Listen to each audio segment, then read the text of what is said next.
Hello guys, আশা করি আপনারা ভালো আছেন। আজকে আমরা দেখবো একটা নতুন ফেসবুক পেজ খুলতে হয় কিভাবে, সেটা আমরা এই ভিডিওর মাধ্যমে দেখব। এর জন্য আমাদেরকে চলে যেতে হবে ফেসবুক অ্যাপসে যাওয়ার পর থ্রি লাইন মেনুতে ক্লিক করতে হবে। থ্রি লাইন মেনুতে ক্লিক করার পর নিচের দিকে একটা পেজ নামে অপশন আছে, সেই পেজে ক্লিক করতে হবে।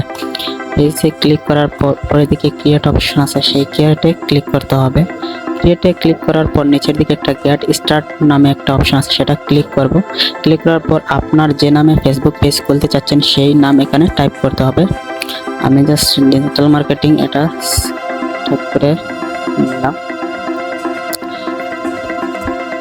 নেওয়ার পর নিচের দিকে একটা নেক্সট অপশন আছে, সেই নেক্সট অপশনে ক্লিক করতে হবে।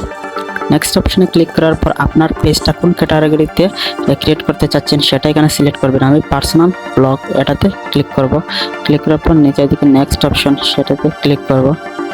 ক্লিক করার পর আমার যদি ওয়েবসাইট থাকে সেটা দিয়ে নিচের দিকে নেক্সট ক্লিক করব। আমার যেহেতু ওয়েবসাইট দেবো না, সেখান থেকে স্কিপ অপশনে ক্লিক করব। এরপর আপনার যদি লোগো অথবা কভার ফটো থাকে তাহলে দিয়ে দেবেন। আমার যেহেতু এখন দেবেন না, পরবর্তী দেবো, সেই জন্য আমি স্কিপে ক্লিক করলাম। ক্লিক করার পর আমাদের ফেসবুক পেজ হয়ে গেছে। ভিডিও যদি ভালো লাগে একটা লাইক দিতে ভুলবেন না।